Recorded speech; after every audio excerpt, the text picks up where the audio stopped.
Welcome back to OpenLine, talking about healthcare expansion in Tennessee. Insure Tennessee, certainly a big issue in the legislature. Just last week, Speaker Harwell decided to put together a committee to study Insure Tennessee. Can it be improved and brought back up the next legislative session? Andy Spears, Executive Director of Tennessee Citizen Action, doesn't like that idea, thinks it's time to go ahead and move forward with this. We also had Senator Mark Green, Republican from Clarksville, who was going to be here, but legislative duties kept him away. And now I'm going to go to the phones. Lots of calls. Let's go to Brian. Hello, Brian. Hey, this is me again. Go right ahead. The last time you did a topic, you had just the one side also. That's the first thing I noticed. I know. I apologize. Go ahead. But go ahead. Oh, can you hear me? Yeah, go ahead. Who's Reverend Fuzz? He's a pastor here in town, pastor at a church here in town. Let's move on. Another thing is, who's President Clinton that he's talking about? He's talking about Bill? I don't understand that.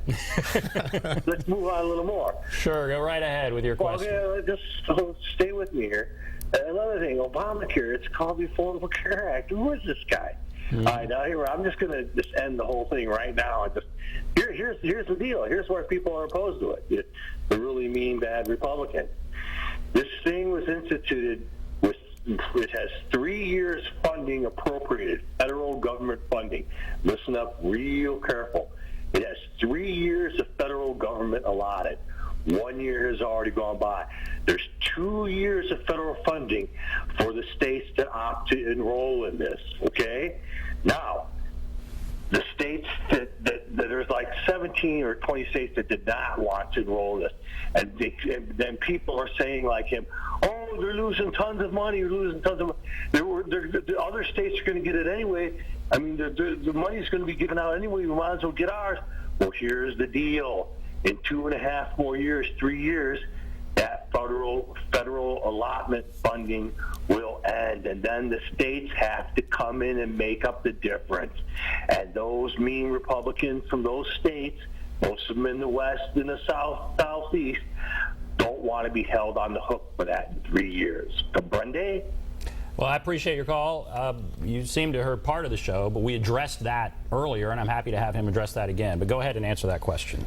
Yeah, so I mean, the first part of that is Governor Haslam obviously is a Republican and also thinks we should be expanding Medicaid by way of Insure Tennessee. But second of all, the Tennessee Hospital Association has said the hospitals will pick up the cost. So he's right. After the first 2 years, which is when the pilot program ends, by the way, so we would have time to check in on that, the hospitals will pick up the cost. Basically, they'd be putting in $1 and getting back $9 in terms of what's getting paid to them. That's much better than taking a patient and getting paid $0, which is what happens now when people get emergency care. So Tennessee has a plan. Our plan provides coverage and takes into account the fact that this federal money is going down, just like he said, in 2 years. So it will cost Tennessee taxpayers $0, even going forward. And what he is saying, that is the criticism I hear, that, okay, sure, the federal government's going to pay 90% of it, but in a few years that'll stop, and then we are left on the hook. But you're saying that's not the case. Right. So the first 2 years, the first 3 years, but now we're in the 2 year phase, are completely 100% covered with federal tax dollars. So that's $2 billion that Tennessee is basically foregoing. In year 3 and beyond, it's 90%. So at that point, the hospitals have said they're going to pick up the cost, which means it's still free to Tennessee taxpayers. We have the 2 year check-in point where we can see about eligibility. We could ramp the program down if we needed to. At any time, just like we did with TennCare when Governor Bredesen took over, you could unenroll people or take them off if that was necessary, or change the benefit requirements. But is there any way the Hospital Association would renege on that? I can't imagine why they would, because like I said, they're putting in $1 and getting $9 back. So right now, a patient comes in, just make this a $10 bill. The hospital covers all 10 of those dollars because the person doesn't have insurance. Under this plan, the hospital says, well, this really cost you $10, but we're going to pay, we're going to pay $1, and the state's going to pay the other $9 with federal money. It's a good deal for the hospitals because they're getting much more money than they're getting now. It allows them to stay open in a lot of small rural communities. There's one hospital not, in an area, and that's it. So Brian had lots of questions. Brian, I hope that answers your questions. Let's go to Justin. Hello, Justin. Hello. Go right ahead. I have a comment and a question. Okay.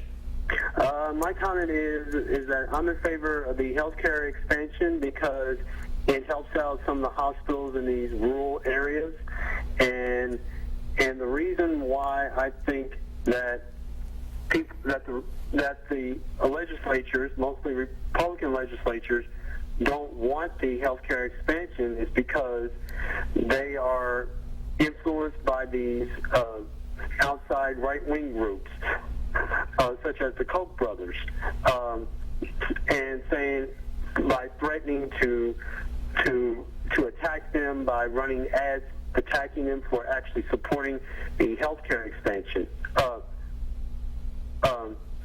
And the question is, what are the chances that the healthcare expansion comes up in the next legislative session and that it passes?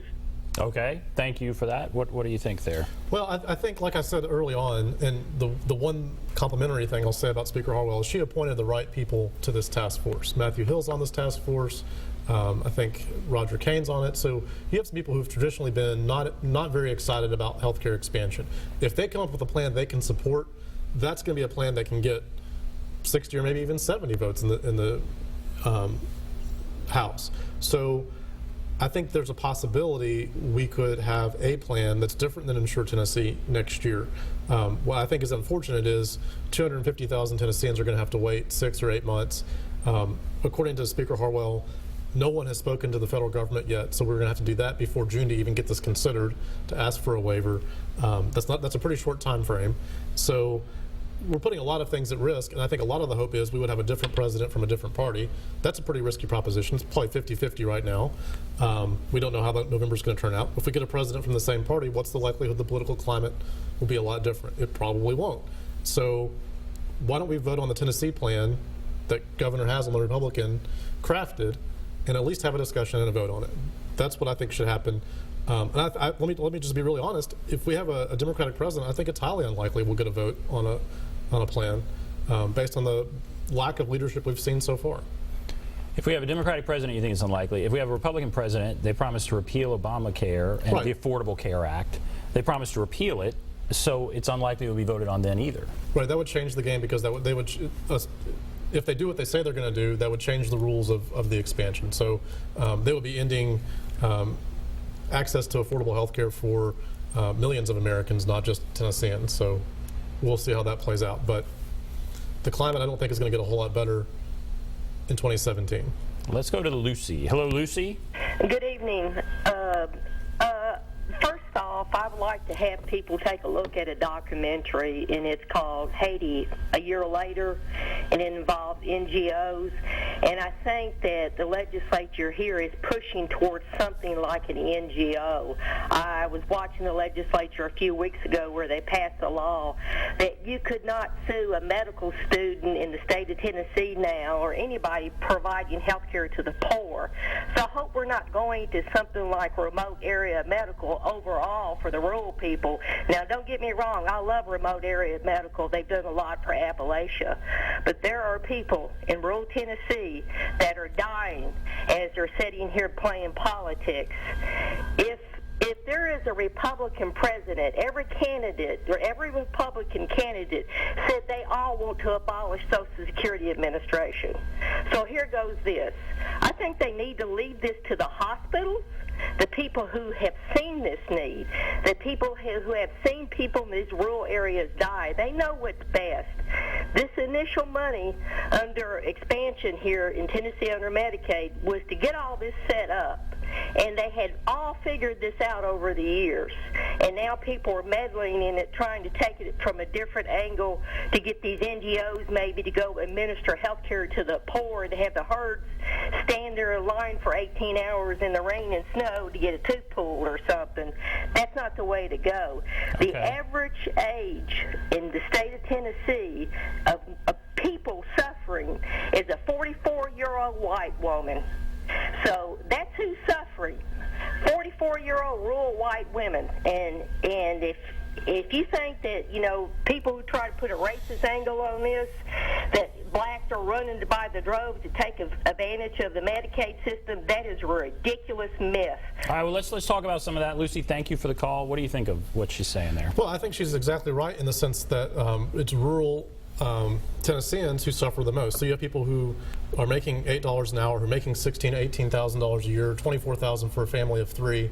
That's not a lot of money, and so. And what this plan does is it tells those people, if they're in the healthy incentives plan, even though they're not making a lot of money, they got to pay something to get a premium, and they get rewarded for healthy behavior, stopping smoking, controlling diabetes, things like that. So it's a plan that forces the person who has access to coverage to put some skin in the game, both by improving their health behaviors and by paying some money. And she's exactly right. The 44-year-old white woman she's talking about is the person who may be working for $8 an hour at Walmart, working hard, trying to raise a family, and this would provide access to coverage for that person. Now, while we wait 6 or 7 months for a task force, she could get sick, not be able to work without access to health care. That could be devastating to her family, and there's no reason we should have to wait for that.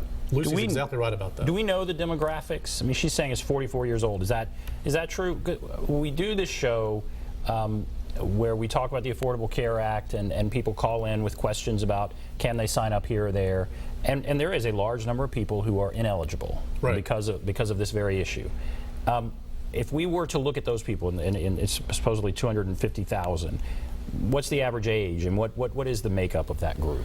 Well, I mean, Lucy's probably right. It probably is somebody in their 40s in terms of people with families, but it's people who make between $16,000 and $24,000, average hourly wage about $8 an hour. There are some people who are National Guard veterans but not eligible for VA care, so you have people in that group. And that's about 25,000 of the 250,000 people. But it's a lot of people who are working multiple minimum wage jobs, people with a high school education or less, who are working every day. You have to, one of the things is you have to work. So the traditional Medicaid works if you're at 100% or below of the poverty level. And it's the people between 100 and 138% are the people who get left out. So those are people who have jobs but don't qualify for traditional TIN care. So they're going to work every day. They're willing to pay something for health care, and they can't get it. I don't know if this person is 44 years old and white and a woman, but they are people who are working, and they're working low-wage jobs, and they're probably not educated much beyond high school. All right, we are going to take a break. If you're on the line, hold on. We'll take more calls. If you want to call in, there's the number, 615-737-7587. Take a break. Be back right after this.